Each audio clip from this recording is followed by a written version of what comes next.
আশুলিয়ায় বিভিন্ন স্থানে গণসংযোগ করেছেন হযরত পীর সাহেব চরমোনাই মনোনীত ঢাকা ১৯ আসনের এমপি প্রার্থী। মঙ্গলবার বিকেলে বাদ আসর আশুলিয়ার চারাবাগ বাজার মসজিদ থেকে নামাজ আদায় শেষে চারাবাগ থেকে আউকপাড়া পর্যন্ত গণসংযোগ করেন ঢাকা ১৯ আসনের চরমোনাই মনোনীত এমপি প্রার্থী আলহাজ মোহাম্মদ ফারুক খান। এ সময় তিনি বিভিন্ন নেতাকর্মীদের নিয়ে এবং স্থানীয় চরমোনাই নেতাদের সঙ্গে নিয়ে চারাবাগ বাজারে বাজার ব্যবসায়ীদের সাথে কুশল বিনিময় করেন ও আগামী জাতীয় সংসদ নির্বাচনে যাতে সকলে হাতপাখা মার্কায় ভোট দিয়ে তাকে জয়যুক্ত করেন সেই লক্ষ্যে ভোট চান।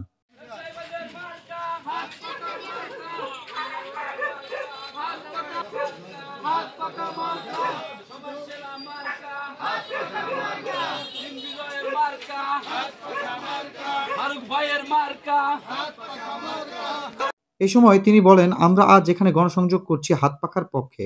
ভোটাররা আমাদের ভালোই সাড়া দিচ্ছেন। প্রতিটি ভোটারের দ্বারে দ্বারে আমরা যাচ্ছি আগামী নির্বাচনে আমাদের পক্ষে ভোট আনার জন্য ইনশাআল্লাহ। ইসলামের পক্ষে যে গণজোয়ার সৃষ্টি হয়েছে সেটি ধরে রাখার লক্ষ্যে সর্বদিক থেকে আমরা সর্বোচ্চ সহযোগিতা পাচ্ছি।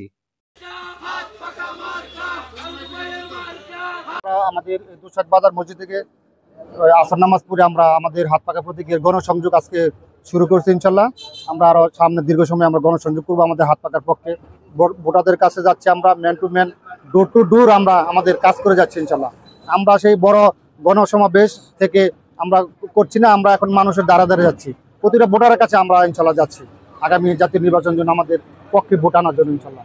এবং ইসলামের পক্ষে যে গণজোয়ার সৃষ্টি হয়েছে সেই গণজোয়ারকে আমরা ধরে রাখার জন্য চেষ্টা করছি এবং আমাদের ভোটারদের সর্বদিক থেকে আমরা সর্বোচ্চ সাহায্য সহযোগিতা আমরা পাচ্ছি আগামী জাতীয় নির্বাচনের জন্য ইনশাআল্লাহ।